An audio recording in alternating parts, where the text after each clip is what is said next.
All right. Welcome back to the Serious Angler Podcast, folks, and welcome back to after a hiatus, for a couple week hiatus, a much needed hiatus, I should say, the Real Biology, back here with Mr. Stephen Bardin. Sounds like things have been hectic down in your world, bro. Did we take a hiatus? I can't remember. We did miss a couple weeks, but that's okay. It's all right. Well, I We had some hate people in that. the DMs that were out with the pitchforks that are saying, "Where are our Real Biology I sure episodes?" hope so. I hope they were rioting in the streets of YouTube. That's right. And they're uh, no, telling us we need to be canceled look, because we missed shows. we knew this was going to happen. We knew that between my schedule and your schedule, we were going to hit something in the spring, early summer that was just tough. I know you've traveled, you've been doing a lot of fishing and content creation.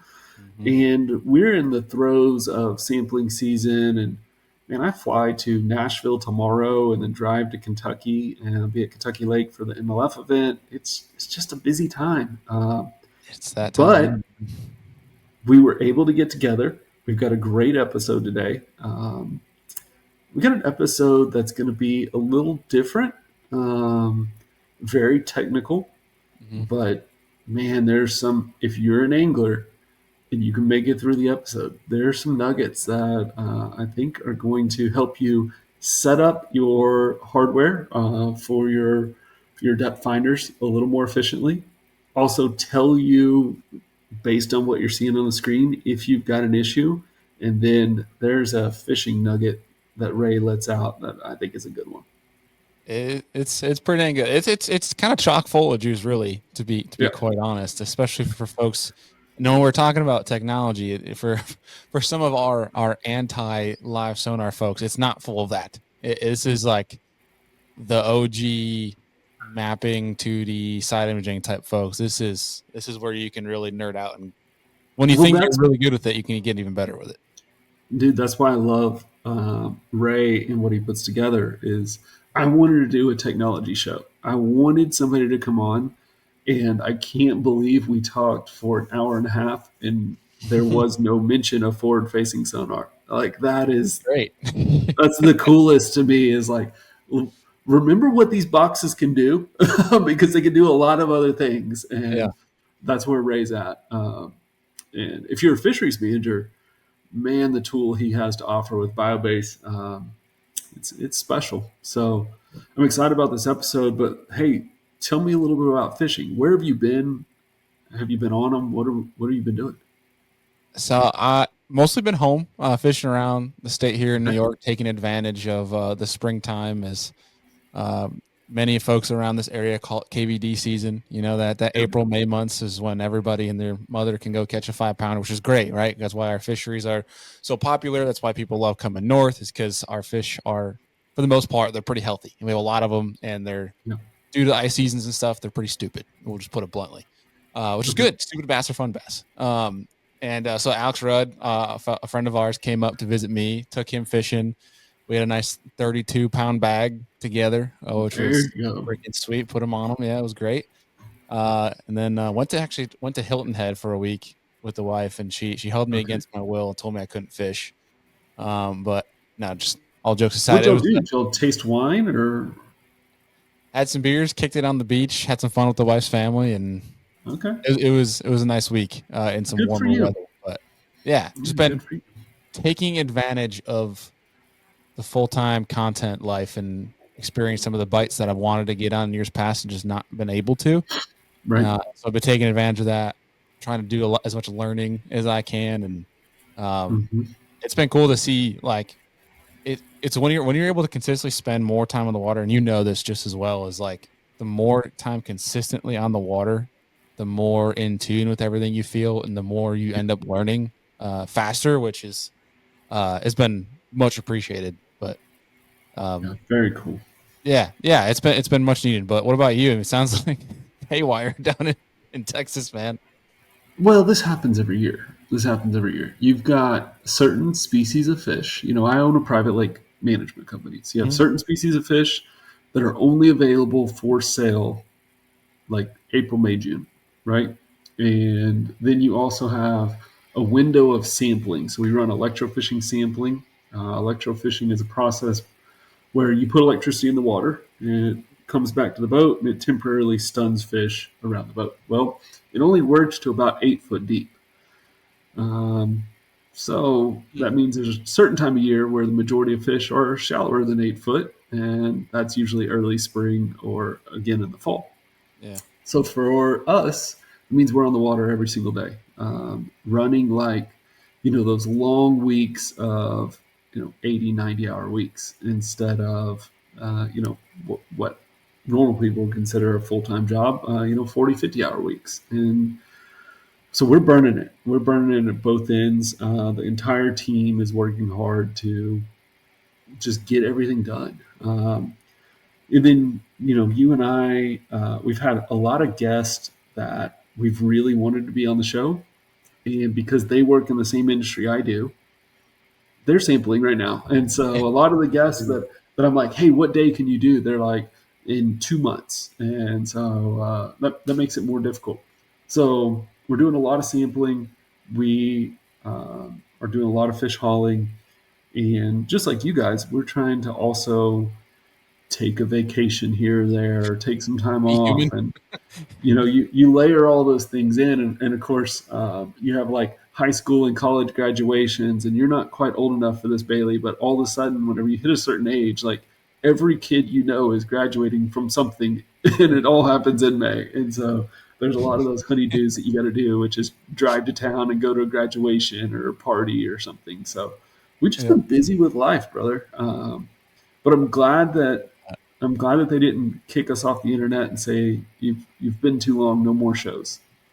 Yeah, so far so good. I mean, it seems like they like it anyways, because we've had some people like, oh, why are you guys missing shows? And I don't think people realize how hard it actually is to schedule a show, especially this Yeah, time of well, year in the heat of bass fishing, also exactly. on top of schedules and then No, guests. this is the this is Really? what they do actually get it. They get it. They get it. They get it. That you and I could just stay off the water one day and record a show, but we're both just so eat up with fishing. I know it's And so hard. we're like, no, we can't do that. No, no, sorry, the bass are biting. Can't do it. Sorry. Yeah.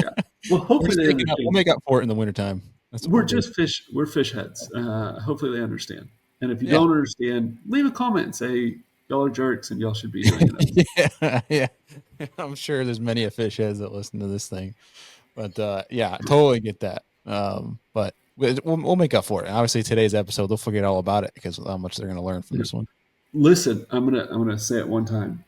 Stick with it. Ray has so much info, but you got to make it through the episode. You gotta get through the intro. You got to get into the heart of the show to really get that info.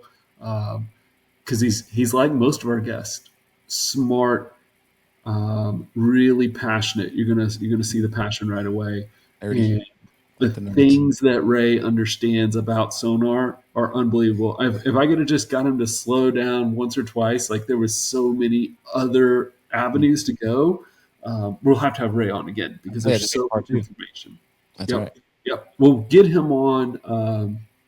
There's he mentions his research, and I didn't stop him. And I feel bad because he started talking about fish movement post herbicide applications, and he used this word recruitment, which is the number of fish that actually grow to an adult size from a spawning class.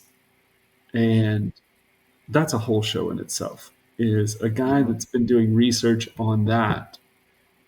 That's a whole show. So I can't wait. I can't wait for everybody to hear Ray, meet Ray. I'm ready for the show. Heck yeah. Well, let's get into it. Without further ado, Mr. Ray Valley. All right, folks. Here we are back with another Real Biology. We got Steve in the house and Mr. Ray Valley. What's going on, guys? Welcome to the show, Ray. Yeah, it's good to be here. Good to be here. Excited. Yeah, Well, Thanks for let's inviting. let's kick things off, especially for the folks that are tuning in on YouTube. We have a lot to talk about on today's show, and obviously some very cool stuff coming back after a couple week hiatus. So we had to start strong with you, Ray. But Oh, for the people that are tuning on YouTube, obviously they can't see if they're listening to the show, but you have a very cool artwork behind you that yeah, folks might not know how that was created. I think that kind of leads into today's conversation. So kind of, if you yeah, will, you're saying offline, break the ice and tell us yeah. how that was created. Yeah. So, for those of you who are just listening, in my background, I have the word biobase, but the word was actually created on the water. It's like water writing. We hear about skywriting in the plane, planes and skywriting, which I haven't seen in decades. I don't even know if they still do it. But I did water writing, and I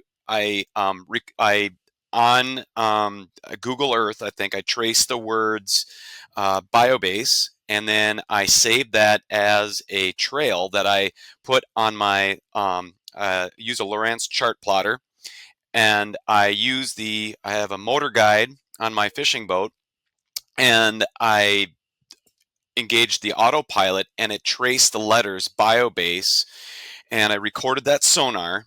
And then using biobase, we'll talk a little bit more about what biobase is. It's an online mapping platform for lake managers, fisheries managers, mostly businesses and governments. They create maps with it and online, and you can upload your sonar file, and it creates maps of the vegetation and the depth and the bottom hardness.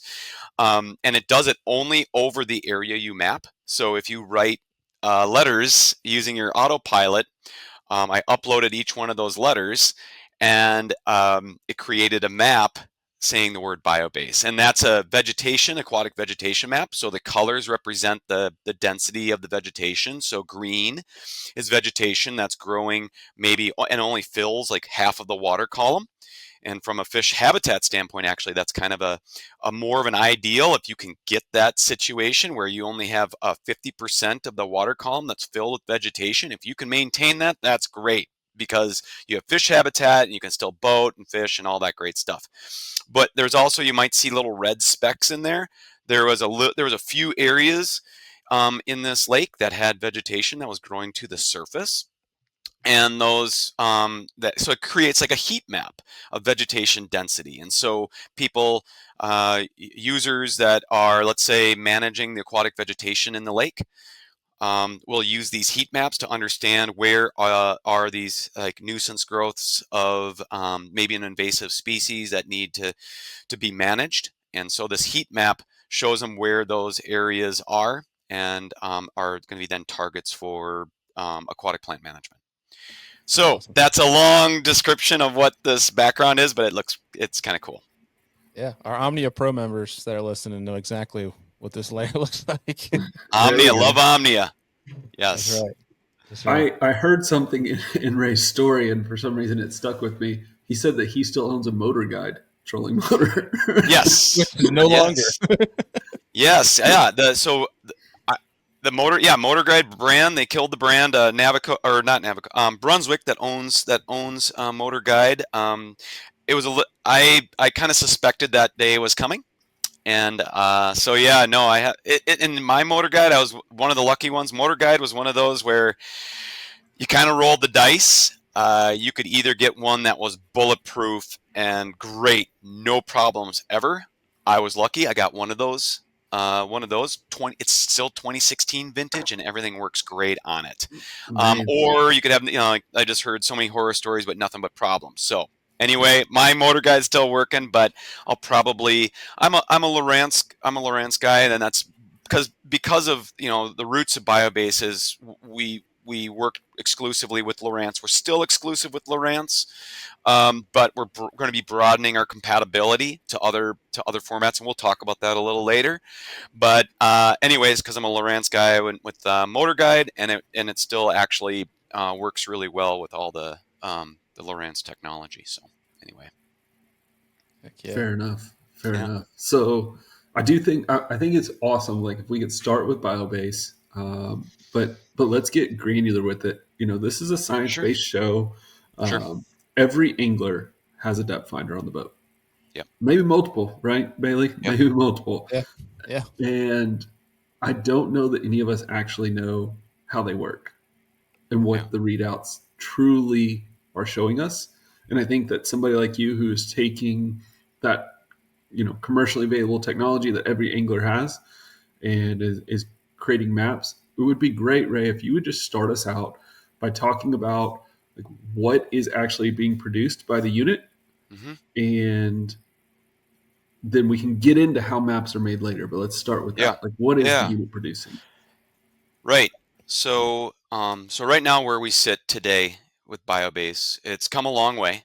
Um, but the uh, kind of the elevator pitch, if you will, is you can't protect what you don't measure. You can't manage what you don't measure. And BioBase makes the measuring the easiest part. Um, and my roots, we'll talk a little bit about where this originated 15 years ago. I worked for the Department of Natural Resources in Minnesota. I was a fisheries research biologist. Did that for 10 years before co-founding and growing, building BioBase. I'll talk a little bit about that. But today, really, when I was a fisheries biologist, I wanted to focus on the actual fisheries science. And I was always a habitat guy. I loved how fish interacted with their environment. Growing up in Minnesota and glacial lakes, clear water glacial lakes, like you'd have aquatic plants. It's like a submerged forest, and I you could see these fish interacting in this submerged forest, kind of thinking like, almost birds relating to terrestrial trees, right? It's this mysterious underwater world that we can't see underwater.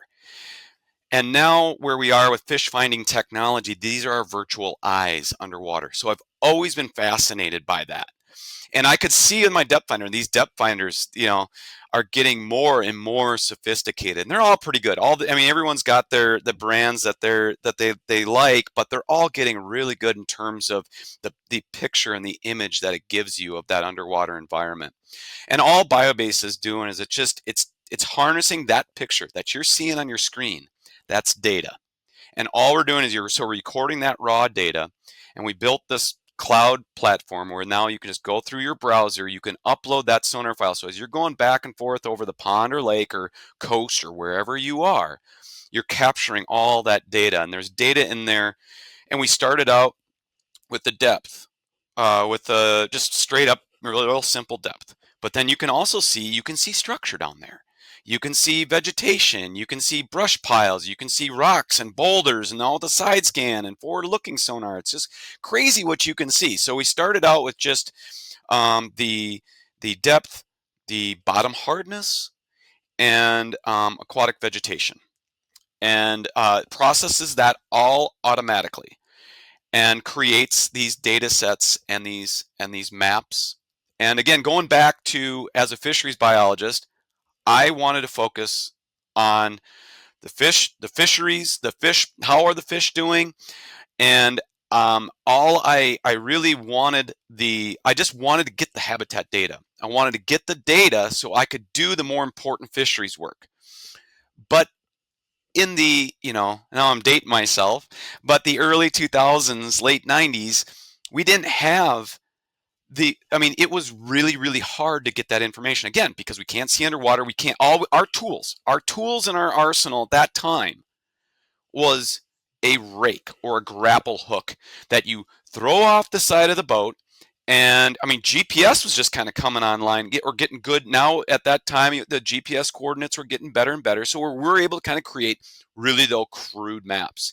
You bring in that rake and you note the absence of a species of plants, and then you have your GPS coordinate, and that was your fish habitat. And I'm looking at the rake, I'm looking over the side of the boat going, this is not a representation of what that fish is seeing. And it just was like, I had almost this indignance. It was like, no, we need better than this. We need better than this. But I just wanted good data. And so that really fueled the dream of creating BioBase, it had to be easy. And this concept of friction, we had to remove the friction from the process of creating that data. And we could do that. Like, there's so much stuff. We can automate the process. It was a very mature science. So what is mature is the science of creating maps. It's, interpolation and creating, like in the terrestrial world, the wildlife biologists, the forest ecologists, the geologists, they're way ahead of us, and they've developed this great map making ability and developed these interpolation models and geostatistics and all that. And with BioBase, it's like we just want to automate this, remove that friction from the process, because doing fisheries biology is hard enough as it is. So I've always been, and you can see I'm pretty passionate about this subject, um, because I have to live vicariously. I live vicariously through Stephen here, and to see all the great work that the real biologists on the ground are doing. And I just want to help enable that by developing this technology, deliver the data in a quick, easy way. And that's what we do with the automated creation of these maps that gives, Stephen insight into that three-dimensional habitat that he's managing. And now we launched the fish layer that's now also going to give the fish data in also together in one sonar file with the habitat. So we're super excited about that. Hopefully it'll kind of revolutionize. That word is cliche, but I really think what we're doing with the fish layer now is going to really revolutionize how we research and manage fisheries. So yeah, we're using it on every map we're doing now. Looking at where the fish located before we get. I mean, anglers here, they're interested in this topic because, of course, they want to find more fish. But before we get to that, mm-hmm. I want to go back to the very, very beginning. Yeah. If I had an old school paper map, how was mm-hmm. that map created? Old school, like we're talking in the 85 through 95. How was that yeah. map created? That map was created probably with I think it was called a plumb bob, where like a sounding line. They called them. They took manual soundings with a rope and a lead bob, or plumb, a plumb, and you would, and through using planimeters and compass bearings and those soundings, you would create literally a paper map. And then through then GIS comes on, geographic information systems. That's basically a digital mapping system, and a lot of these original maps are digitized old paper maps. So Okay. yeah. So they started with literally a string and a weight. Yep. And then at some point, they started using some sort of sounding file, right? Like some sort of depth finder. Yeah, paper And charts, the create. paper chart, the manual, like old Lowrance paper charts, or even the old Lowrance green box, and there's Right. old sounders, right, that just have the flashers. Okay, so they started using those, and then at some point, I know, like when I first started in fisheries, like we had Doctor Depth software that would like take some of that and make these crude maps. But if I fast forward to like the mid 2000s, we had like Navionics cards. hmm How were those maps made on the Navionics cards? and I'm sure Navionics and Lake Master and the other CMAP and the big providers of cartography, they have probably a range of, and your listeners probably know this. Some maps are better detail and better accuracy than others. Some of those maps are based on digitizing those paper charts, and that's what they have in their library. Those are all, but they're all private. They're all on those, just baked into those chips that you can't get access to that data. But then there's other areas where they've either contracted surveys, or there were surveys completed that are now in the public domain, like your local Game and Fish or DNR. And so some of that stuff is public, and so they're sourcing that information.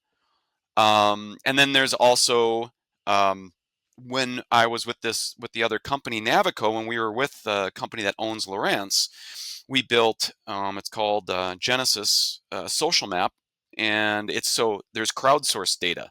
I think Navionics has Sonar charts, Sonar Chart Live, and we have and Navico or CMAP had Genesis Maps, Social Map. So that's all crowdsourced user data. That's all aggregated, and sometimes it's the best chart. You're gonna get the best chart in the world with that data. Sometimes it's crap. So you're gonna get it kind of get you get a lot. It runs the gamut. So that's I think that's how what you'll find in Yeah. those cards. So that's how the cards are made. And Hmm. then let's see, 2015, maybe Hmm. 2016, Hummingbird starts having the Lake Master with the auto chart live. Hmm. And then shortly thereafter, Lawrence starts having their Genesis live. So those interpretations of maps are made on the boat in real time. How Right. accurate are those? They're they're pretty accurate if you have a pretty clean bottom. Okay. If you have a lot of dense vegetation growing, Hmm. uh, then you may have the depth kind of riding up into the plant canopy, and you're going to get inaccuracies there. Um, you and it's also too. It's just it's real time, a real time contour map, and so it's not. It usually it does most units. Maybe this is changing. That's called the zero line or the zero boundary, the shoreline. Most of the time, the contours will just kind of spill over onto land because the system doesn't know where the boundary is. But I would imagine the companies are going to start baking in that zero line, so the live mapping will get even better and it'll start conforming to that shoreline. Um, and then one of the things though too is if you're in a system that's really dynamic with water levels, that's another thing you have to watch out for, because you'll go out one day and it will save your real time live map. But then if you go out, let's say 6 months later, and the water levels are way up or way down, it doesn't know the difference, and so some of those will be mixed, and you'll get kind of a nonsensical looking map. But I would imagine the providers, the Humminbirds, the Garmins, the Lawrences of the world are, and you see it in that industry. They're constantly developing new ways to deal with these issues, new features that will address the water level issue, doing offsets and like the zero line I was talking with you. But yeah, so you're seeing a lot more real time tools. Okay. Yeah. And I'm leading you, Ray. I'm sorry, buddy, but I'm Well, asking this because I know the things that you tell me to make my maps better. Um, our listeners can do these same things. They can. absolutely. You're going to have some tech tips for them to make their maps better. But I'm thinking about, okay, if I have a paper map, that's historic. That's best case scenario, limited technology. Then I get my chip. I put my chip in, and it has a lake map on it. And once again, that may be an interpretation of that old map, or it may incorporate some new technology into remapping. But most of those chips, we're talking about a decade ago that information was created. And Yeah. reservoirs and water bodies change over time, and especially if we're talking about vegetation, presence, and absence, that changes Yep. seasonally. So now I'm thinking, okay, if I'm an angler and I'm out on the body of water, the best information I can have is what I can get in real time. But it's Yes. only as good as my setup. So give me some tips if I'm an angler and I've Hmm. got a Lawrence. You've worked with Lawrence in the past. Yep. If I got a Lawrence, what's my setup like on the hardware side to get me the best map possible? It's really going to come down to, a lot of it boils down to having that transducer installed right. And there's a lot of YouTube videos. If you YouTube search the coin trick, transducer coin trick. If you put that in, I don't know, Bailey, if you want to, try to pull that up on YouTube. And anyway, and it gives you some easy suggestions for leveling your transducer. And so no matter what brand you're using, spend that time getting that transducer dialed in right, because it needs to be the right level in multiple directions, up, down, left, right, and if you're losing your you should be getting a reading of depth pretty much at all speeds. And if you're losing that depth reading at some, let's say 10 miles an hour or less, you got something's not installed right. Anyway, you get that transducer installed correctly. The rest is easy. The rest is just covering water that you want to scan, that Okay. you a structure that you kind of want to map out. It's just a simple matter of going back and forth and kind of covering that area, and all of that is recorded in the GPS coordinate, and all the information is captured in that sonar file, that raw sonar file. um, and then there's a few consumer platforms that will process that information. I think so Genesis is one of them. I'm not sure what other. I think the sonar charts live. So on the Garmin side or Navionics, there's Quick Draw. I think there's Quick Draw, but the options for getting a full profile of everything kind of in the water body are limited. And so, but anyway, that's that transducer installation. Once you have that, and take some care to get your kind of your electric your wiring correct. Use high end marine tinned wire. Go a little heavier gauge, 14 gauge minimum, maybe 12, depending on how you got your switch. Don't overload your switches. Those kinds of things. Monitor your voltage and all that. If you dress up your wires, if you get that all set up nicely, and you get your screen, get everything kind of looking nice, it'll create a nice map. Awesome. And what about the GPS heading puck? Yeah. How important is that? Um, it's pretty important from the standpoint of um, for side scan imagery in particular, because it uses that heading information to know how to position those images. The Most of your external pucks, they have a heading compass, an electronic compass, and that information is also used in your positioning. So as you're doing like a roving survey, if your GPS coordinates are kind of bouncing around, which sometimes can do with tree cover and satellite availability, well, that heading compass is nice because the line that's actually the line of points that's actually created, it like BioBase, for instance, will adjust those points along that heading line. So it's a way you can kind of get better positioning. Cool. And so I know on the hardware side, like that transducer is so important. You have some great images on the BioBase website of how to look at like your typical sonar and know if you're kind of off. Mhm. And a lot of that has to do with the arching of the fish. Can you kind of give me some of those tips? That I know it's tough because they're on the image, but Yeah. what does it look Well, like? one of the ways you can tell if you're we are one of our the most common problems that we see is the transducer is not um, angled correctly. It's either tilted down or tilted up. And the best way to see if that's an issue is if you go down a slope and you see basically a thick signal, and then when you're going up the slope, it's a really thin signal. So that means so if you're going down slope and the signal is very thick, it means it's angled down too much. Because then when you start going up slope, the transducer is pointing basically right at the slope, and it's a really thin, hot return. So whenever you Yeah. say, hold on, whenever you Yep. say the thickness, are we Yeah. talking about the thickness between the bottom and the second echo, or what are we talking about?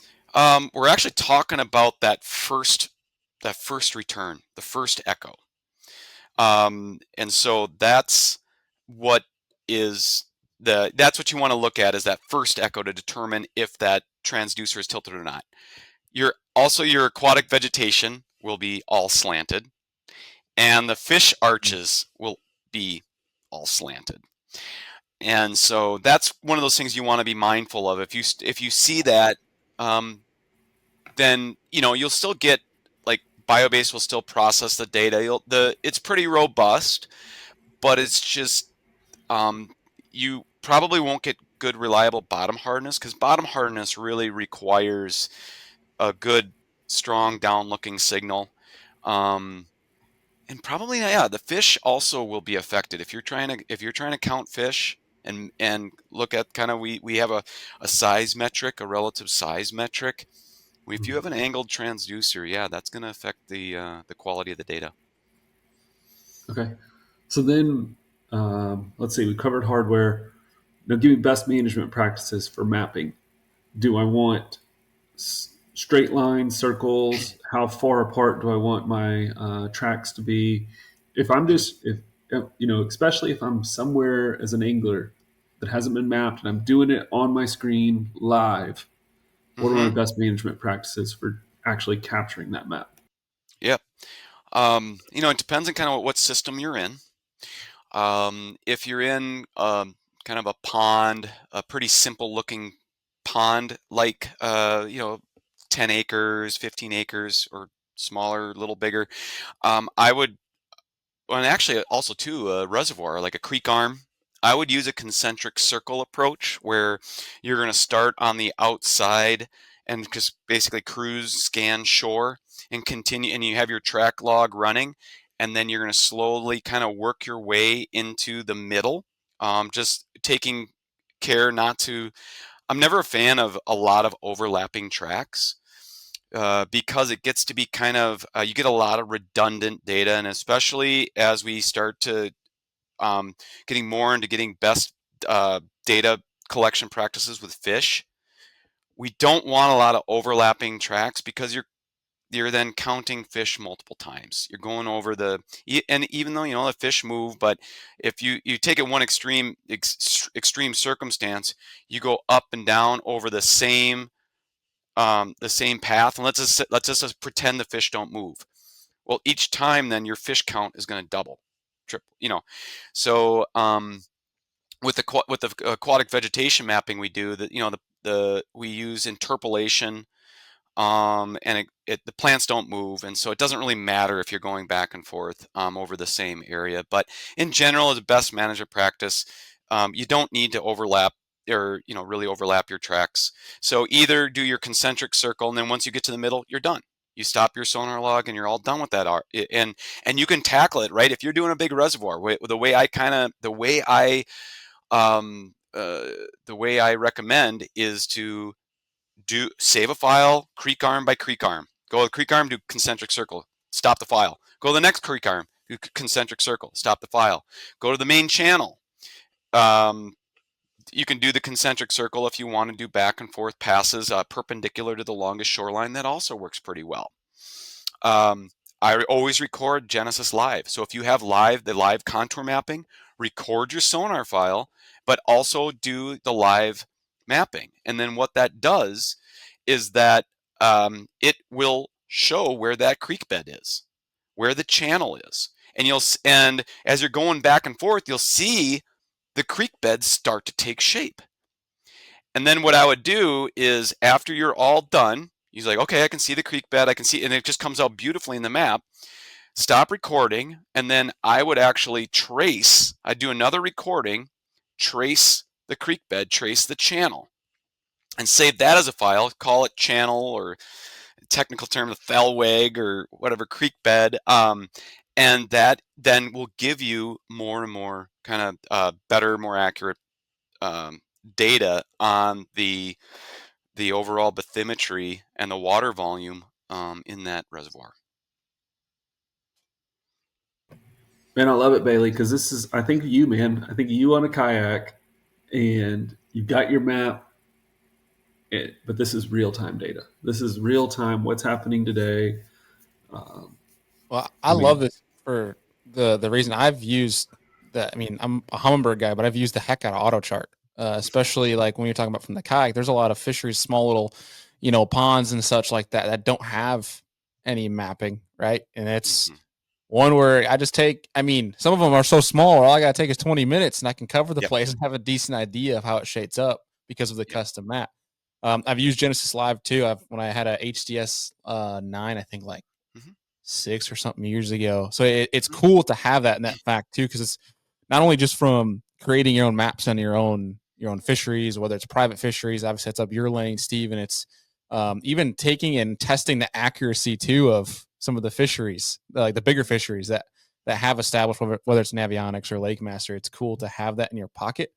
Yeah. And I've heard some sneaky deals of how people use that and in places that are heavy vegetation to find some holes in the grass. Yes. So that's a cool little segment there too. But Yeah. this conversation is perfect. I love this conversation. I feel like it's very underutilized, especially amongst anglers. Yeah. Oh man, it's underutilized, especially under fisheries professionals as well. Yeah. You look at what Ray has with BioBase. I'm glad we're highlighting it today because it's a tool that's available to every state agency, every private biologist that can make your management so much more efficient. And I know we have a lot of biologists that watch this show, so I'm sure Ray will get a couple phone calls with people going, "Wait, I want to try out that fish layer. I want to try out that Yeah. vegetation density." But we can also hear Ray's passion for this, Mm. for mapping, and I want to. We've given some really cool tips to anglers right off the bat, but I want to go back. I want to rewind, and I want to say, Ray, where does this passion come from for habitat mapping? And Right. let's go back to being in grad school Yeah. and starting your fisheries career. Where did it all start in this passion? Where does it come from? Yeah. Well, yeah, and I talked a little bit about the whole kind of fascination with that underwater world, and that's really where my passions originally were. But I got my training in I went to I graduated my bachelor's of science in fisheries and wildlife from the University of Minnesota.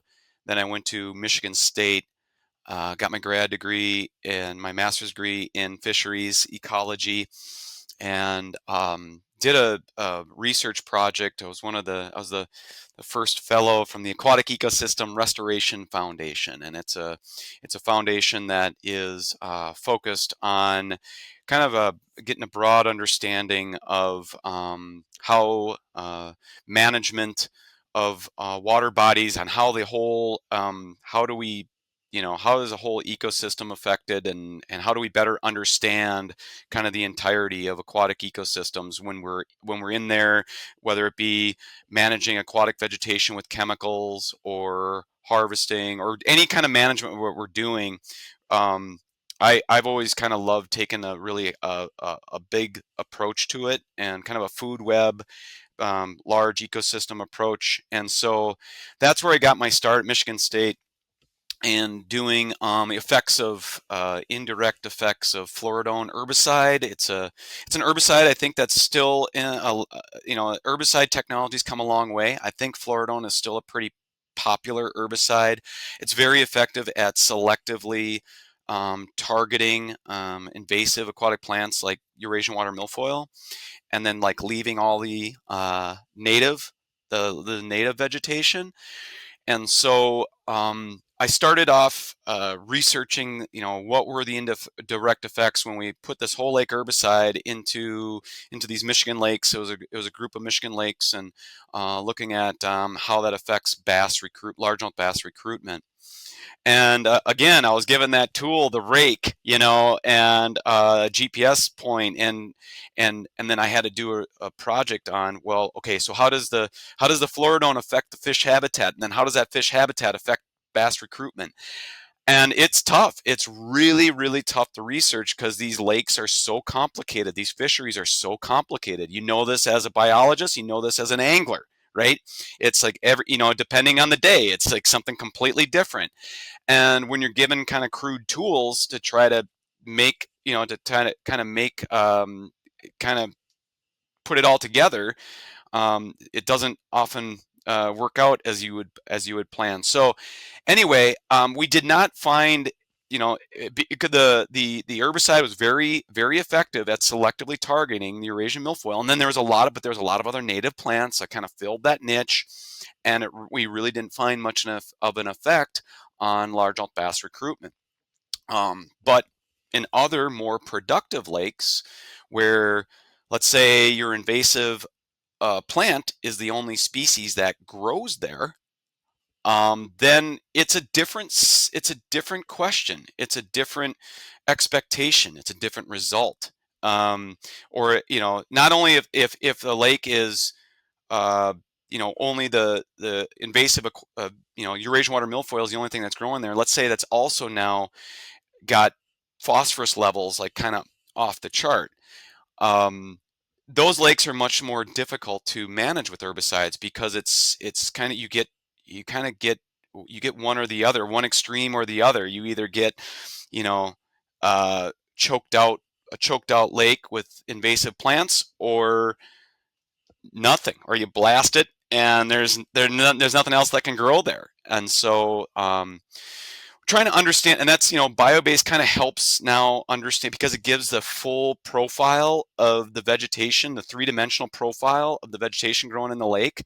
It can kind of help managers kind of try to dial in the right management technique in the right situation. And they really, there's just so much risk out there with doing some of these lakes. Some of these lakes are really unstable, and it's hard if you go a little too far one way or the other. Sometimes it takes many years to bring it back or to restore it. And so you really need to have good information to make those decisions. And so I've always been motivated by just getting good information so we can make good management decisions. So that's kind of a long, meandering way of kind of describing my motivations, um, but yeah, that's where I started.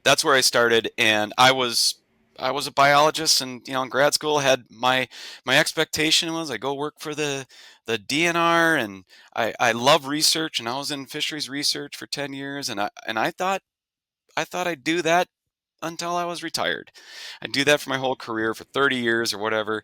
And then the opportunity came around for BioBase, and it was an opportunity I couldn't pass up. And so, Right. um, Let's pause there though, real yeah. quick. Let's talk about the work at the DNR and the research. hmm Early 2000s. What was it like? What were you tasked with doing in Minnesota? I was a fisheries habitat guy, and but our tools, I just was not content with using the rake to do fish habitat studies, and to try to associate fisheries with fish habitat. I'm like, I'm not going to use. I'm going to use the rake both, but I need something else in addition to the rake. The rake was good for giving us the location of species information, but it doesn't tell you anything about abundance and about that habitat as seen by the fish.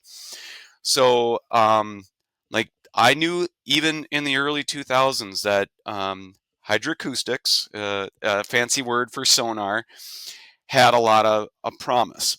Back then, though, we were kind of limited with the equipment that we could use to map lakes. And so, but I was able to secure um, a Biosonics was the unit, was a commercial echo sounder, and basically developed protocols to map aquatic vegetation, to create aquatic vegetation abundance maps so I could do the fisheries research. I wanted to continue largemouth bass research. I also did some non-game fish research, some index of biotic integrity indicator fish species that kind of indicate the health of the lake. But I spent like 3 years just trying to perfect the habitat data acquisition. And a lot of that foundation, a lot of those methods are now being used with BioBase and automating that. So others that want to do research that I wanted to do can now do that and not have to worry about trying to figure out how to map aquatic vegetation or map the lake. So, so just like whenever you started with these crude tools back in the early days where they got a string and a weight and they're trying to figure out depth, hmm just like that fishery scientist in the early 2000s were using crude tools. They were using the rake. I imagine, and I'm just guessing because I was starting my fisheries degree as you were in Minnesota. Mhm. But I imagine you in a boat with a map, and you're pulling the rake, and then on the map you're writing like hydrilla, and like giving it a point, and then like Mhm. going 5 meters away and doing it again, because that's the kind of stuff we were doing in Yes. undergrad. So I imagine that's how it was. And so lake management, reservoir management, or natural lake management was basically done on like a 2D piece of paper, and we were saying that is it. And what you're seeing is through the innovations of just technology, and now BioBase specifically, we're managing like a 3D Yeah. reservoir. Yeah. Yeah. So walk me through like the light bulb moment of I can take this commercially available sonar and I can Mhm. make that 3D map. Like, how did this all come together? Well, I always knew that you that I had an old Humminbird depth finder. In addition to this big biosonics unit that I had, this commercial echo sounder that I was using, I also had a little Humminbird unit running on the boat, and I could see a lot of the same information that was displaying on that screen as was displaying on my Panasonic Toughbook, and I was kind of looking at both of them, going, man, I tell you, if we could just crack into these consumer depth finders and and harness that data. These are on every boat. Everyone's got these on their boat. And I was just thinking about the crowdsourcing, kind of the wisdom of the crowd. And that was just, and again, actually before the iPhone. Um, so yeah, it's actually interesting. I haven't really thought about that much, but that kind of this concept of, and now what we're seeing, the explosion of citizen science now with your consumer devices, with your phone. I kind of had that same vision just looking at that depth finder on my DNR boat, and so and then also too, as I just I know I know fisheries. Whether you're an angler or fisheries biologist, you know that those fish are living in a 3D environment. You know that. And but yet our textbooks, the way we were taught, the way it's, well, what's your stocking rate? Number per acre. What's your, everything you do is it's based on a two-dimensional world. And again, this word indignance, it always comes like, no, that's just not acceptable. It's not acceptable. Like, we can do this, guys. We can start operating in a three-dimensional world.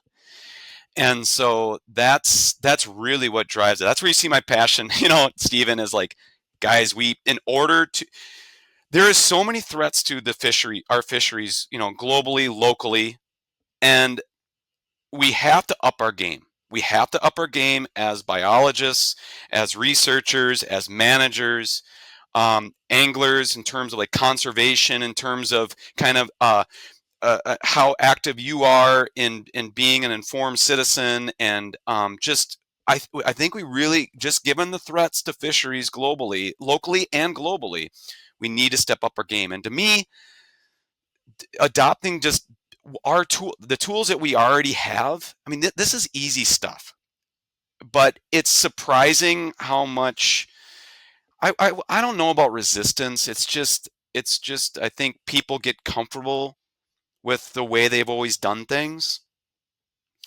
But given given the situation we're looking at in terms of the threats to fisheries and sustainability of fish stocks, both recreational and commercial, we need to do better. So it starts with recognizing these fish live in 3D environments and that we need to start treating them that way. So I mean, I love the speech there. I mean, that's exactly right. If we're yeah, going to manage, we have to manage an actual environment, not a piece Yeah. of paper that's 2D. Yeah. Do you think that the down imaging and side imaging really helped unlock more for us in that the 3D Yeah. environment? Yeah, absolutely. And actually, there's, we kind of, I stand on the shoulders of giants. I'm still very active in the American Fisheries Society, and um, and you've seen through, if you look at the symposia through the years at AFS, I'm not the only one to recognize the value of consumer sonar. Um, you know, People like Adam Kaiser and Tom Litz, they start when Humminbird first came out with the side scan technology in the mid 2000s. They got on it. They saw the promise right away with identifying river habitats, mapping river habitats, and they developed some fantastic protocols that, and they were using the best technology at that time, and that involved, like, we talk about friction. There was still a lot of friction in that they were taking manual screenshots on the Humminbird and stitching, like kind of manually stitching them together and creating this mosaic, a manual kind of mosaic of river habitats. But they got people's, like, they were tinkering, right? They were researchers tinkering, figuring this stuff out, using the tools that we have available to us, low cost, and they've really, it's come a long way with the protocols now, and now we can get these recorded side scan recordings, and we've brought that into BioBase. So again, when you look out to the side, you can see habitats, you can see structure that you can't see with the down-looking sonar, and they're all tools. But the American Fisheries Society, that group of researchers, they've just done a great job. There's another symposium that I'm participating in this August, before the Black Bass Symposium, where we're going to be going there as well. But that's going to be focused just on developing protocols for consumer sonar to map fisheries, to map fish and fish habitat. And so I'll be participating with that group, to share some of my experiences and to hear about the experiences from others. And we'll see. I would imagine you're going to start to see more focus, I think, on live sonar and how we can leverage that for fisheries assessment, and research and management. I mean, Stephen, you're doing some really, really neat tinkering and learning yourself, and it's something that we can really stand to learn from. So I should be asking you about your experience with the forward facing sonar, and I know you've shared some stories. That's pretty neat. It's pretty neat, and I think it really helps us do better fisheries management. Yeah, I'll be at that same symposium. I'm going to do a presentation on using forward facing sonar with electrofishing to Perfect. actually identify fish before you get close to them. So you can target individual species for capture, as well as how to use it to understand your electric field in the water. You can't see the electricity. What you can see is how far away does it impact fish. And Yeah, that's you interesting. you can also see with your electrodes, you can see whenever you down pedal or turn the electricity on, you can Hmm. see a change in the return. So you know left to right, or is my equipment working? And then you can create an efficiency from using that technology, create an efficiency of your boat. So I'm going to present on that. Um, Yeah, it's and of course, fascinating. I run BioBase during all my electrofishing surveys too, and I use BioBase in probably a strange way compared to most. I quantify the distance we travel as well as average depth to say this is the volume of water that we're sampling in over our sampling effort, and then of course look at aquatic plants and make maps. So I use even your technology probably different than most. Love to see that. Yep, but we always run our standard electrofishing for 1 hour, and so Ray gets these 1 hour bites of all these maps, and Mm-hmm. you probably look at more maps than anybody else in the country just because you're trying to make sure everything's so accurate on all of our maps. So BioBase is an emerging technology. It's really cool that you're going to be at the symposium that I'm at, and then Yeah, looking afterwards forward to that. Bailey, he's going to be at Black Bass 2025. I think Bailey's going to try to make it to that as well. Excellent. It's on the Uh, calendar. We're gonna be there. it's on the calendar, baby. Yep, yep. So, okay, what else about BioBase? Let's see. I want to talk about aquatic plants. Mm-hmm. I want to talk about aquatic plants because it's a huge subject with our audience. Mm-hmm. Whether it's how scientists determine if plants need to be controlled or whatever. I mean, this is something that our audience is super interested in. So let's move from like creating these topographic maps to Mm-hmm. creating aquatic plant maps. Mm-hmm. And first question I have for you is, can we you use the old school rake to identify the plants? Can you identify the plants just from sonar? Yeah.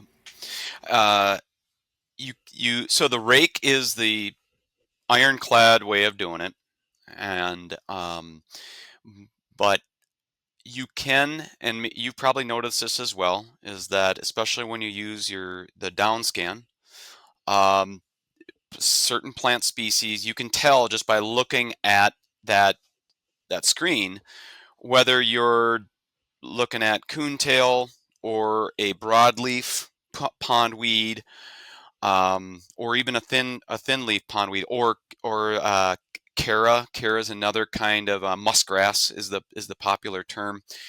That looks, and it typically will grow a little, not always, but often will grow a little deeper. You can see these different zonations. So the the best way I guess I can describe it is that we can see these with our eyes. We can see them on the screen. The way the technology needs to progress is, and generally you see this too with a lot of AI is, I mean, it's your eyes can see things that the computer can't really recognize yet.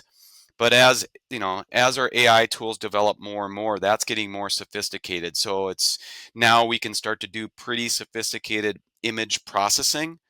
You see this in the consumer world. You see this with with your photos. You can now, when you search in either your Apple Photos or your Google Photos, you can just put in a subject, and it will find those photos based on image processing and AI tools. Um, our industry, obviously, even angling. So the angling world is a tiny little minuscule size of the consumer device world. And then our little world within like fisheries management is a tiny little sliver of that sliver. And so when you look at the R&D resources that are available to repurpose to build those tools for our applications, it's just a lot slower. So the technology is already there.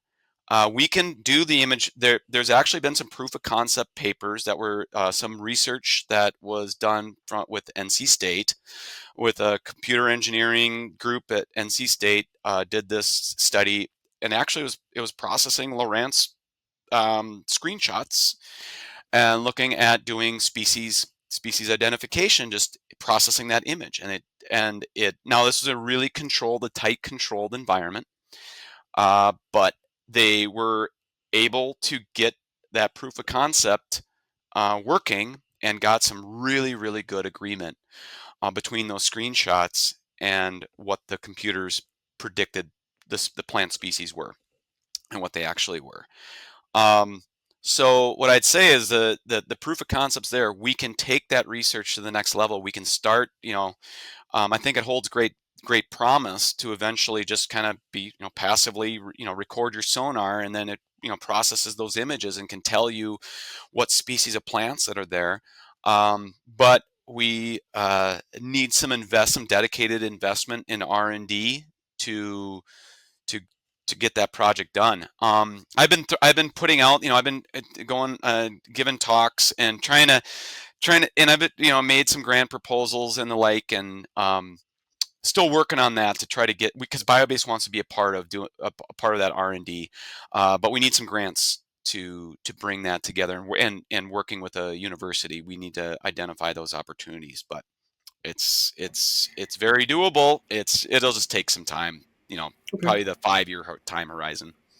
So where we are now then is I run a track. I'm getting depth. I'm getting vegetation, absence or presence, but I don't really. I can look at it and say that looks like it may be coontail, or that looks like it may be this plant, but Hmm. the technology is not quite there to understand that yet.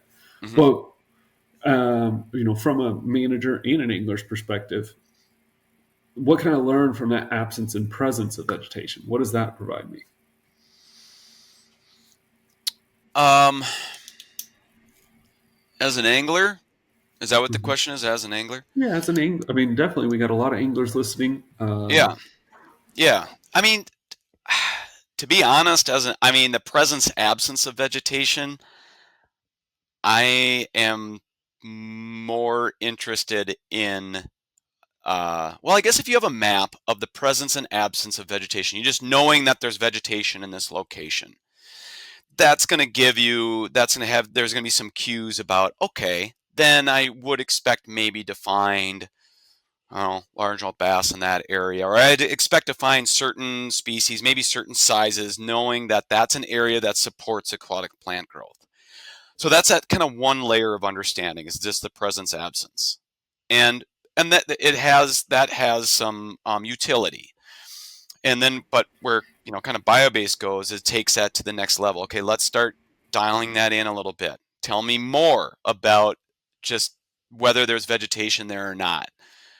How dense is it? How deep is it growing? You know, and you tell me more about that structure. Um, and so that's what kind of BioBase helps you to do, is to kind of get that heat map of the vegetation, and that's going to take it to the Right. next level as an angler, and then also too as a fisheries biologist or an aquatic plant manager. Right. So as Yeah, we go from absent presence, now BioBase gives me a little more detail. It's like percentage of area coverage or percentage of the water percent of the volume. water column filled. Yeah, so it goes Yeah. beyond. So percent cover is 2D. Okay. Percent bio volume, percent of that water column is filled with vegetation. That's 3D. And so as that number increases, what does that tell me about fish?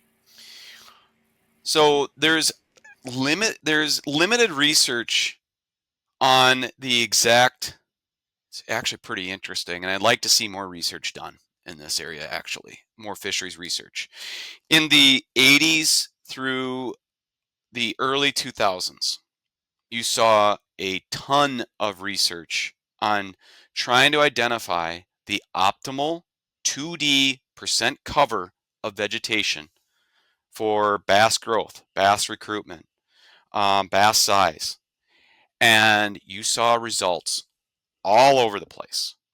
Generally, people understand that if you don't have any habitat, let's just say you're in an aquatic plant dominated lake, you have no aquatic plants, you're not going to have any bass. If you have everything's completely choked out, you're going to have tons and tons of these little pecker bass. And so, like, where is that in between?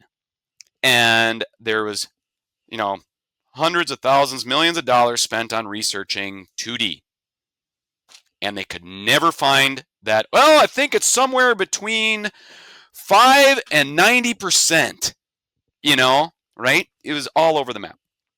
Um, and I recognize right away, it's a 3D environment, guys. And there was Mike Messina. I don't know if you know that name. He's passed away, but he did some great work in the early 80s, actually, when they called depth finders, they called them fathometers. And it was the old Raytheon paper charts.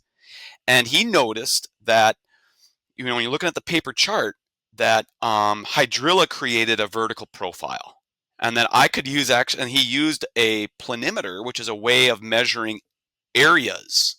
He measured the area of the hydrilla profile, the lateral profile, and he created the original, and I think he called it percent volume infested. because it was hydrilla in Florida. It was kind of a nasty new invasive plant, and so he was the first one to kind of come up with this biovolume metric. And so that's why when I talk about standing on the shoulders of giants, like these are the original researchers that identified these environments as three-dimensional environments. Let's start looking at this. Let's start looking at looking a little closer at this in kind of a 3D world. So conceptually, theoretically, that an ideal scenario would be, I started out in the beginning of the show talking about this 50, maybe this magic 50% level where you still have habitat, vegetation structure, hiding places for prey, and kind of ambush spots for predators at 50%. But then you can still boat and fish and ski, and you can still get access to the lake. You can still have your dock out and stuff. And you don't have plants growing to the surface. It'd be great if you could work towards that magic 50%. I think you start to get lower than that. You don't have enough habitat, and then when the vegetation grows all the way to the surface, then you have those problems with stunting and overabundance of small fish, and then you get the boaters complaining and the homeowners complaining they can't get their dock out and their boat out. And so anyway, I'd love to see more fisheries research using BioBase to help identify, like, where is that Goldilocks vegetation growth. I really want to start engaging more, and again, I'm a little disappointed. I haven't seen that level of research that was being done in the 80s through 2000. It seems like that people kind of threw up their hands and like, we're just not going to figure it out, and they just walked away, or they're continuing to do, like, because they do what they know.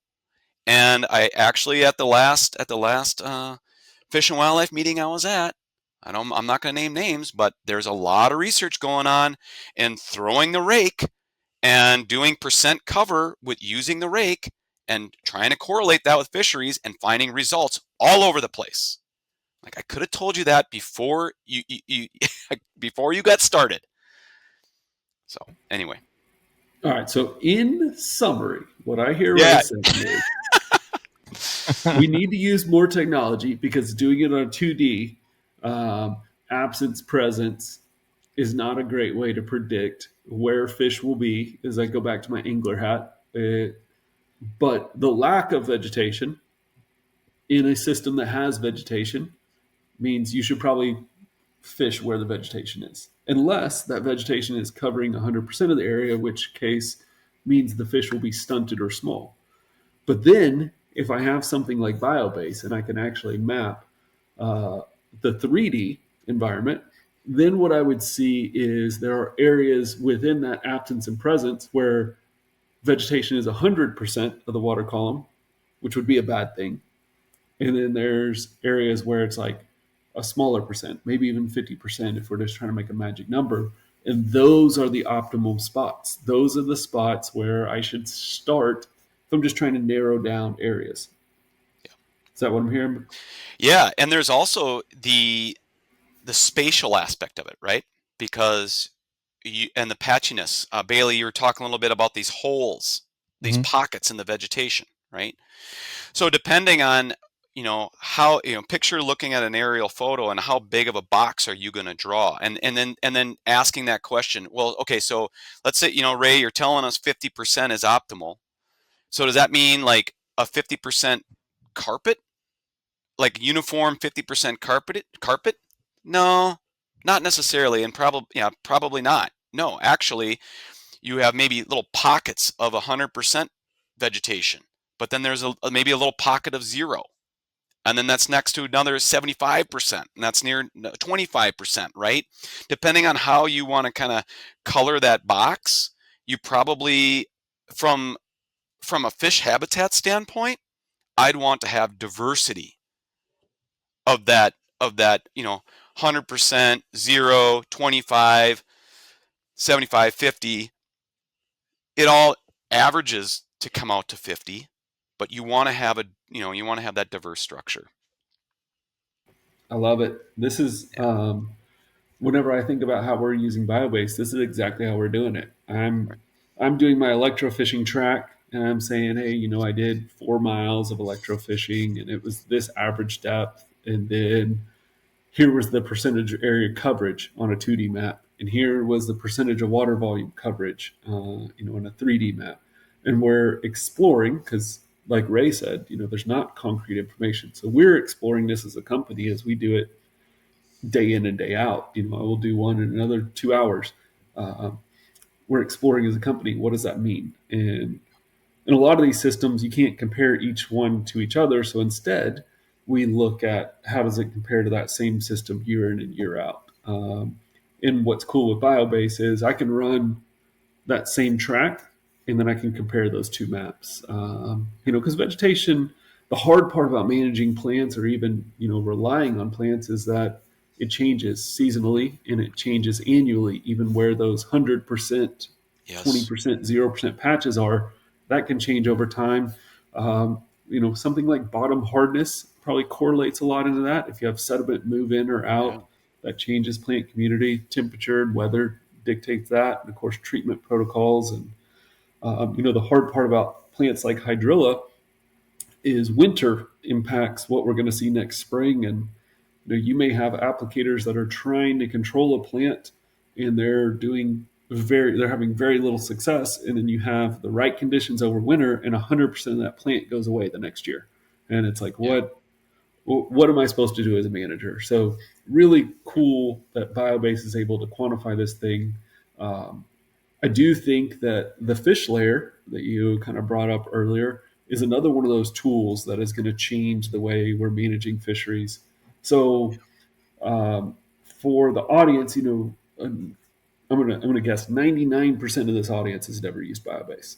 Hmm. Um, so let's describe the fish layer, what it's reading, and then what the output really looks like, so that they can understand not necessarily what they're going to use it for, but Hmm. instead what their biologists, their Yeah. managers are going to use it for. Yeah. Um, so our fish layer was done in partnership with another company out of Australia, EchoView Software, and they've been in this business for 30 years, mostly using the big commercial echo sounders, doing um, they develop software for fish stock assessments. So a lot of your quotas, your harvest quotas, that NOAA fisheries sets, that in some of your state departments in the Great Lakes, or some of your bigger fisheries, a lot of those are set based on these big hydroacoustic assessments on big survey boats, and so EchoView was the software that kind of developed that technology, and though our partnership with them, a lot of those the algorithms and tools they developed for commercial systems. Again, it's kind of the whole concept with the bio-based development. Our whole modus operandi, if you will, is to let's repurpose these algorithms and tools for use in low-cost consumer devices. Um, I use this term as like we're democratizing the process of creating maps. We're making it easy. We're moving that friction from the process. We're automating this stuff where the science is mature, and so we're going to automate it. We're going to make it more cost effective and more accessible to to the masses.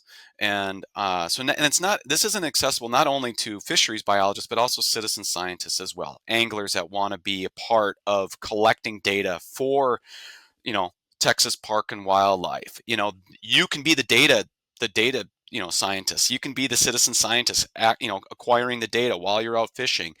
We can build those projects now at BioBase. So anyway, the partnership with this company, they're really good at pulling the fish out of the sonar file. And BioBase does a really good job with the depth and the bottom hardness, the vegetation, all the stuff that's on the bottom. We're really good at that. And so EchoView looks at all the stuff that's suspended up off the bottom. And those are the fish. Those are the fish arches that you see on your sonar screen. And so all we're doing is taking those fish arches, and that's a piece of data. that fish arch has a certain acoustic, the sound bounces off that fish. The bigger fish gives a bigger return, and you'll notice this as it's a bright yellow object, depending on what kind of color palette you have. But it's a big bright object on your fish finder screen, and that's returning more energy. These fish have air bladders that the air is very acoustically reflective, and so that's what you can kind of base the size off of. And so anyway, bigger fish reflect more sound. They have then a higher kind of acoustic size, if you will. And then smaller fish look smaller. And so we're counting those fish. We know the depth that they're at, the location. We have the GPS. The part of the As we develop the technology, I think with the consumer devices, we'll get a better understanding of the actual size of the fish. But there is limitations with these consumer devices. It's not, you know, it's going to take some research and development to get the actual size. We have a relative size, like this fish is bigger than this fish, but we really can't tell you this is a 12-inch fish, is a 20-inch fish, or this is a 4-inch fish, because it could be a very large fish on the edge of the sonar cone. These are like cones that come out of the transducer, or it could be so it could be it could be a big fish on the edge of the cone, or it could be a little mayfly in the middle of the cone. So we don't have the actual sizes worked out. But if you got a big 21-inch, 21 inches a large bass in Minnesota, but that's probably an average size bass in Texas. Anyway, a 21-inch bass in Minnesota is a big bass, and that's going to show up though as a pretty big acoustic target, and so it may have like a high acoustic size score. But we're not going to tell you, like BioBase right now will not tell you that's a 21-inch fish. We don't know that yet. So anyway, it's just creating a map of where those fish are, the depths at which they are, and we're learning some really, really neat things, because you get your habitat map, you get your plant density map, you get your depth map, where your contours are at, your structure, you got your side scan mosaic, and now you have your fish map. And we are learning so much with each one of those maps that are produced, right? Like a lot of times when you're out, whether you're sampling or you're fishing, you're going back and forth. Sometimes it's disorienting, because we talk about 2D. Well, in a way, that world is still 2D. It's just a 2D vertical slice. And so when you're going off a shelf and then you turn around, you come back on, it can be kind of disorienting, because you don't really have the whole lay of the land there. The live contour mapping is awesome for giving us a better understanding of those contours, driving back and forth. And I would imagine that eventually the way this technology is going to kind of continue on developing, that you'll see the live fish mapping. Again, we're not quite there yet. We're acquiring, and so we're generating the maps for for fisheries biologists and researchers to identify where those fish are after the fact, and then to what are the counts, what were the depths that they were hanging out in, and just where were they, and we are just learning so much when you put together that habitat information with the fish information. You can see the habitats that they're keying in on. You can see the depths that they're keying in on. You have the surface water temperature, or if you're taking other temperature and DO profiles. A lot of times your listeners are going to know you can see thermoclines. You can see thermoclines on your depth finder, and it's really interesting to see Wait, how. Ray. Yeah, thermoclines. Okay. Describe what we're going to see. A thermocline. So a thermocline usually looks like a band, like a tight band of some kind of a different color on your fish finder screen, and it will be suspended. It will often be at that, and most your listeners, your anglers, are going to know what a thermocline is. And so a lot of times, that depending on the sensitivity of your depth finder, you can turn up the sensitivity and you'll be able to see that thermocline. And a thermocline it's usually in your deeper lakes. Deeper lakes. So we're talking lakes that have a maximum depth of maybe uh, 20 feet or deeper. And in the late spring, early summer, it sets up these different layers of water that at the top is going to be your warm water, and usually yeah, so you're that's and then when you hit the thermocline, that's where the top layer of water is all the same water temperature. And then when you hit the thermocline, that's usually that area of rapidly changing temperature. And usually the thermocline is, so it's a cool water refuge. There's still a lot of oxygen there. You're often adjacent. It often sets up adjacent to kind of like the edge of the vegetation bed. It's it's a nice place, a cool place, I guess pun intended, for fish to kind of hang out. And then at the below the thermocline, that's called the hypolimnion. That's where in productive lakes you're going to get oxygen depletion. You're going to slowly that's a kind of a zone where fish generally avoid because it's usually a low oxygen environment. And so BioBase with our fish layer can really show you exactly where these fish are setting up in that in like these deeper lakes where they're setting up in where they, you can see them actually in the thermocline. And it can help you understand as the summer progresses, as that thermocline as that the so the generally in these productive lakes, as the summer goes on, the hypolimnion, that zone of low oxygen, starts to go shallower and shallower. The epilimnion, that's at the top, that's the warm water, that goes deeper and deeper. And the thermocline is kind of the zone it's like the squeeze zone that, and it's like fish can get kind of squeezed. And so it's a great tool. So that's just one example where now with the fish layer, you can kind of see how are those fish responding to that change, that summer progression. Where are those fish going? Where are they hanging out? So regardless of what species you're measuring, right? It tells you something about how are fish behaving and responding to the changing environment. So we spent all this time talking about aquatic vegetation, but this is a perfect example of, again, we talk about habitat. We talk about a three-dimensional habitat. This is that concept called oxythermal habitat.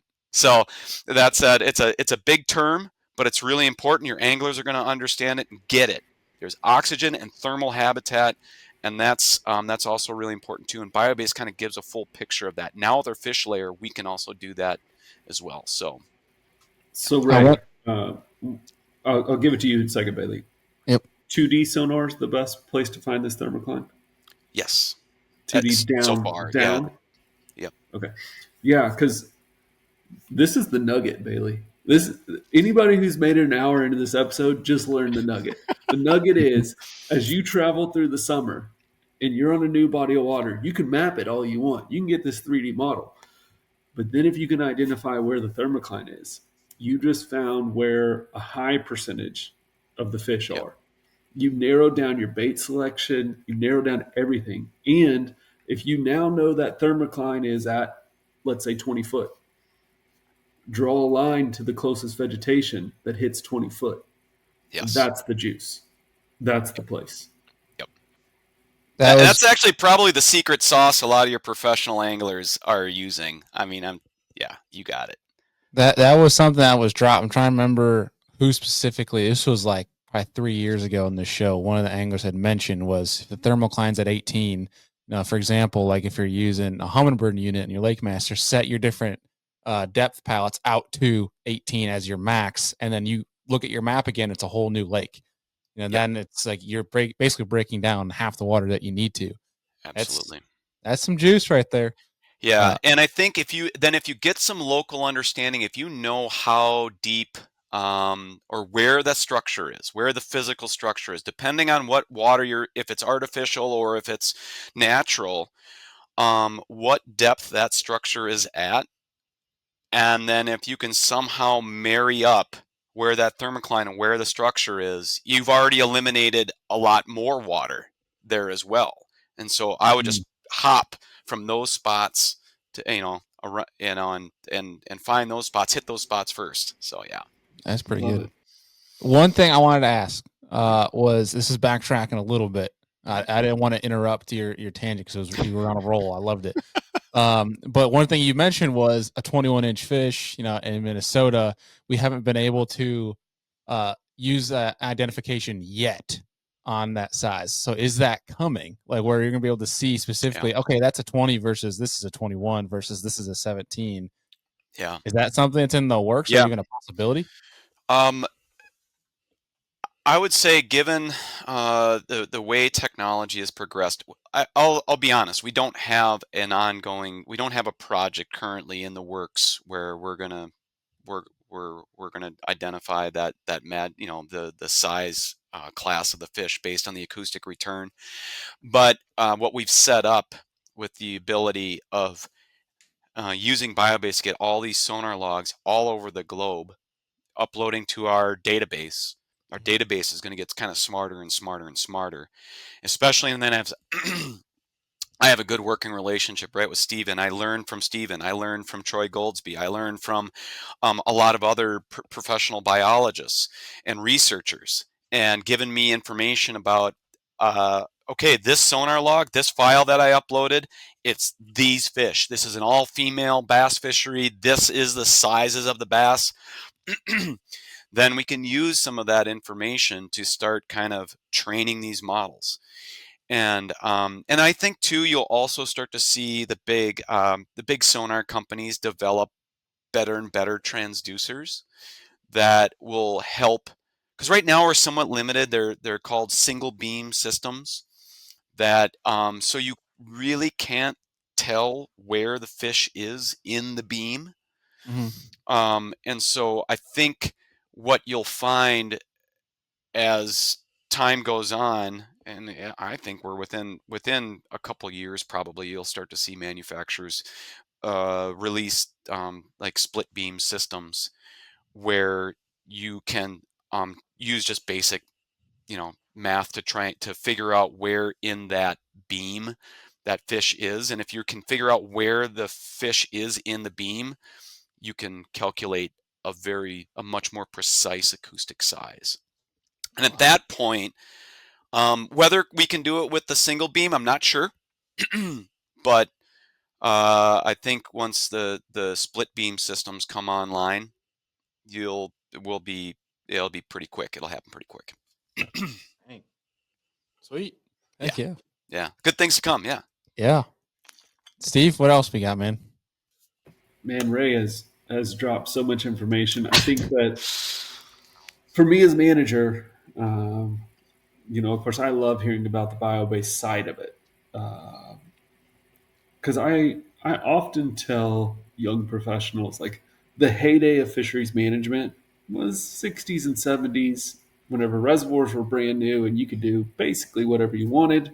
In Texas, we might even bring in peacock bass and stock them just to go, what happens? Um, and now today we have a, multiple challenges. Ray hit on it earlier. We have multiple challenges, from reservoirs aging, from water use conflicts, to increasing a diverse type of angler population, technology. We have all these things that are challenges.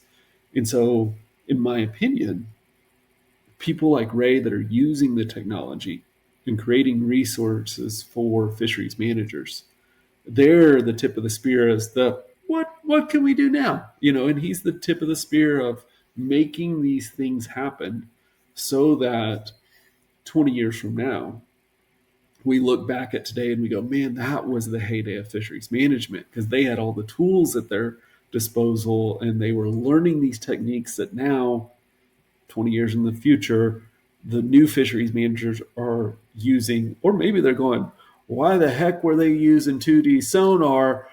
Yeah.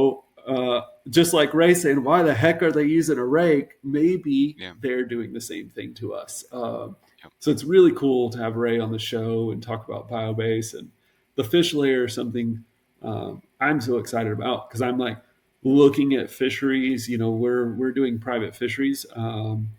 we might map a 20-acre lake, and I may have electrofished it and not caught many fish. And then I look at Ray's map and I'm like, oh, because all the fish were at the thermocline and they were 20 foot deep, and my technology or my equipment wasn't able to capture them. And it gives me another layer of management. So I think in wrapping up, Ray, I want to know, where are we going? Where are we going? Are we going to be able to have a map of structure, artificial structure, of rock piles, of those kind of things? Are we going to, where's it going? Yeah. I think it's I've kind of described it as there's a lot of, like, we're working like day to day on the iterative improvements. They're small. They're small but notable increases in kind of efficiency, and just making it easier just to create a conventional map. I think the big change, the revolutionary change. One way to look at it is, look at what's going on in the kind of the consumer world. What is things that you can do now? And that it's a buzzword, this whole AI thing. It's kind of a new world now. And you see all the things, Chat GPT and Gemini and all these other, all the other AI, behemoths out there, what they can do. That that eventually will make its way to our world.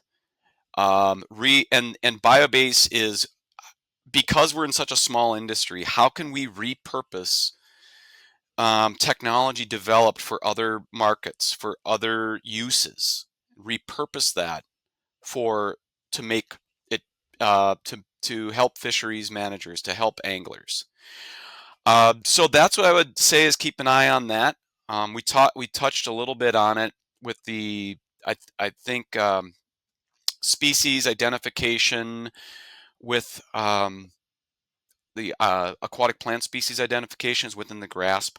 I think actually fish species identification is probably also within the grasp, meaning that if there was the right investment and right investors, we could, I think, develop that technology and get something out within that 5 to 10 year time frame.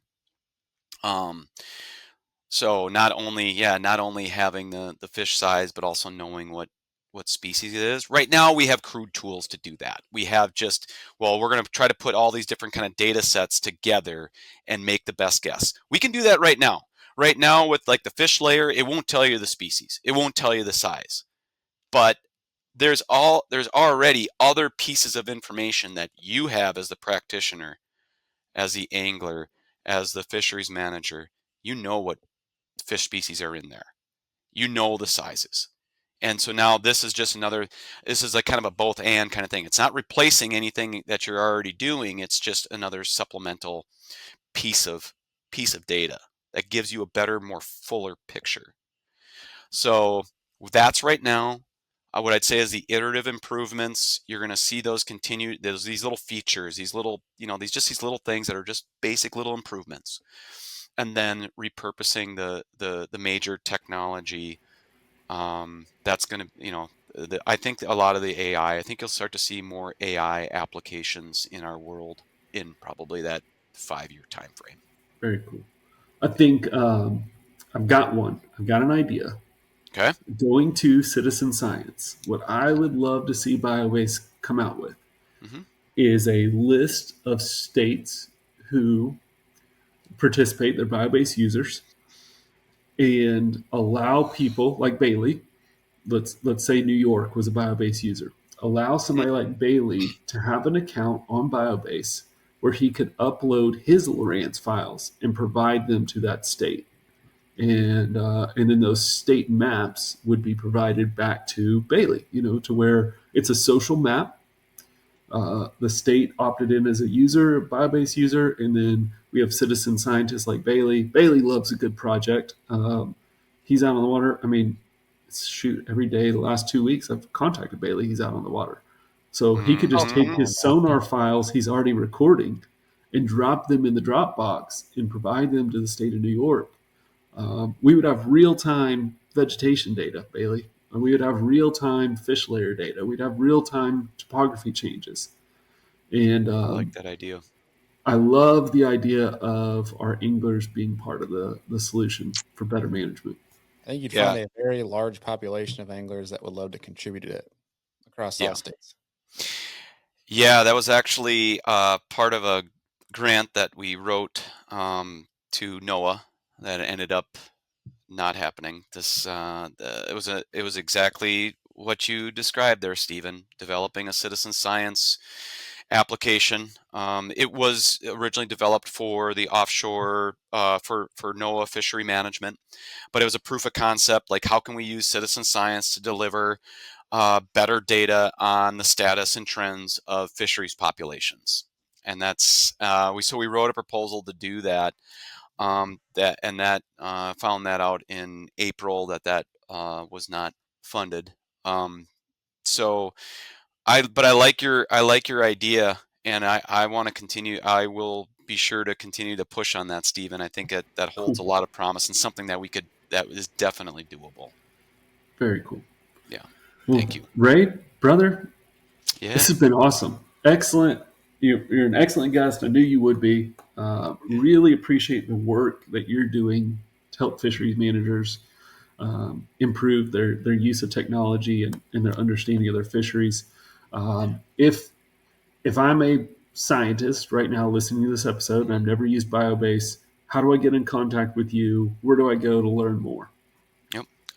Yeah. Biobasemaps.com is our website, and there is a lot of places there where you can get in touch with us. Otherwise, I can be reached at any time. I'm pretty active on LinkedIn, so if you're on LinkedIn, I'm active there. Um, Anytime you can email me at ray.valley@biobasemaps.com. And yeah, I'd love to talk with you. Like I said, throughout this conversation, I am a fisheries biologist. I'm a total fisheries nerd, and I love the science aspect, but I also love the technology. And I always love to hear about these special projects. Tell me about your special situation, and I really love that. So I love to be a part of that. I got to live kind of vicarious because I'm not out in the field doing the active work of, I'm not netting fish anymore, and I'm not doing a lot of that active fisheries work. I got to live vicariously through our customers, and I really enjoy doing that. Get a hold of me. Happy to kind of walk with you and guide you and help you get ramped up. So Yeah. appreciate the opportunity, Stephen. You are a leader. Definitely, I look to you as a leader in kind of your part of the fisheries world. Your leadership is commendable, and thank you for that. All right, folks, there you have it. There's the show, Mr. Ray Valley. And like you said in the intro, if you're still listening to this, bravo. But also, if you are listening to this still, then you have some freaking juicy nuggets that you took out of this one. That's Because exactly right. And I've got another one to add to it. Um, Offline, Ray told me about a webinar where anybody who wants can sign up. If you love this and you want to actually see the product in use, the bio-based product and what what they're doing with sonar, on June 24th, he's got two different open seminars, and I think the link to sign up is in the description of this show. So I Mhm. encourage you, whether you're a scientist, angler, you're just curious, sign up for the webinar. It's free, June 24th, online. Um, Learn more about Biobase. I know I'm going to sign up. I use the product, but Ray's the kind of person that the more conversations you have, the more you learn from him. Heck yeah. It was pretty incredible, some of the information. Like, I thought I knew a good amount of it, having used AutoChart and things like that, but there were some different nuances he brought up that definitely added to that perspective that I'm looking forward to trying now. But yeah, for sure that the link's in the description. People go check that out. Highly encourage you to tap in. But as we mentioned in the introduction, there definitely is a need of a part two with Ray coming back on this one. For sure. For sure. I can't wait. Heck yeah. Well, hopefully folks enjoyed it. Definitely curious to people's feedback on the show from today and how they're taking some of the information into the world of fishing with them. But man, let's get into a lake hotline here. Yeah, let's do a Are you lake hotline prepared? question. You got one? So I have one. Okay. Oh, So you we have. usually what we do is we grab your guys' questions that are submitted in, whether it's social media or you guys email them. We've gotten a bunch through email. We are going to get to those, I promise you. But I'm going to be a little bit selfish here, and Wait, I'm Bailey, going to. have these emails stacked up to the point where we just need to do one lake hotline episode and just answer questions? I think we need a Q&A episode, Steve. Okay. That's what we need to do. Should we make it live? Ooh, that could be fun. But don't promise things. Don't promise anything. Yeah.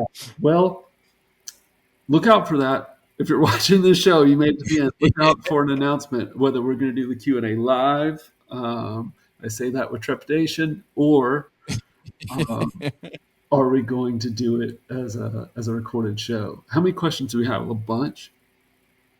I'm looking at like 8 or 9 emails. Oh yeah, we got to do a Q&A show. Okay, look for a Lake Hotline Q&A show. It'll be fun. All right, let's get to your question. For sure, because we've had some great guests, but we definitely need to do some. I know a lot of people want some shows with Steve. You know what I mean? They want to tap into that brain. You've been hitting out of the park lining up these guests. But I think some people want some time with Steve here on the Lake Hotline. We can do at least more of. We can do it. All right. Let's hear yours. Okay, so my question, this is a perfect time. We talked about this on the recent Serious Angler show with Taylor Watkins of these specifically shallow post-water patterns to look for. Whether that's the bluegill spawn, the shad spawn, and then the mayfly hatch. And the mayfly hatch is one I'm super curious about because it's how that all works. People like that don't, I think, understand it will just magically start fishing one day and see all these bugs in the tree. And if they get too close to the tree, they end up being swarmed by these mayflies. Right. So I would love for myself and for those tuning in is if you could at a high level explain what the mayfly hatch is and how it works. Okay, so let's start like this. Several insect species, their reproduction is on the water. So they land, they deposit eggs, they hatch into larvae that are actually aquatic insects. Mayflies are one of those. Dragonflies are one of those. Damselflies are one of those. Think about the larval stage, like anything that a fly fisherman is tying a fly for that insect, caddis flies, like so many are aquatic in stage. So they're larvae swimming in the water, living underneath rocks, around vegetation, dock pillars, things like that. As they mature, they were all hatched at one time. They mature at the same rate. As they mature, they have to go from a larval stage to a post-larval and then an adult stage. And they leave the water at the same time. Now, insects have very short lives. And so what happens is they leave the water, they become an adult, they might go into the trees, they might go into whatever. Some of those individuals fall back into the water, they get consumed by fish. Other of those individuals, they go through reproduction and they go back to the water to deposit their eggs. And so you have the leaving stage and then you have the reproduction stage. And so you'll see a mass amount of those insects, whatever species they are, that come out of the water. If it's like a mayfly, they all come out at the same time. That's the mayfly hatch. The hatch has already happened a month prior. It was the larval stage. So that's actually just the larvae becoming a post-larval adult. So how, like, full timeline, how long does this whole process typically take from like the point of depositing to turning into a new mayfly? So I'm not an entomologist. I don't know the answer to that. You stumped me on that. I don't know how long it takes. I know that we can find larval stages of insects throughout the spring and summer. So don't, it's kind of like the majority happen in a certain window, but that doesn't mean that that's all that's happening. Because you can find dragonfly larvae just about any time, spring and summer. Uh, Okay. we even at our kids camp, like we teach how to, like, you put a net in the water and you kick around and you can scoop up with a net and you can find those larval insects. And insects really cool though, Bailey. Like, this is a great question because insects don't they don't live in environments with poor water quality. So it's an indicator species as well, in the fact that if you see dragonfly, damselfly, mayflies coming out, landing on water, in the trees, those kind of things, that's because that aquatic environment is fairly healthy, has good water quality, can support those insects in their reproduction. If water quality is poor, they won't be present, and there's a second group of insects that would be present. Um, but most of them are like anaerobic insects, insects that can live in really poor environments. Got it. All right, that's good to know.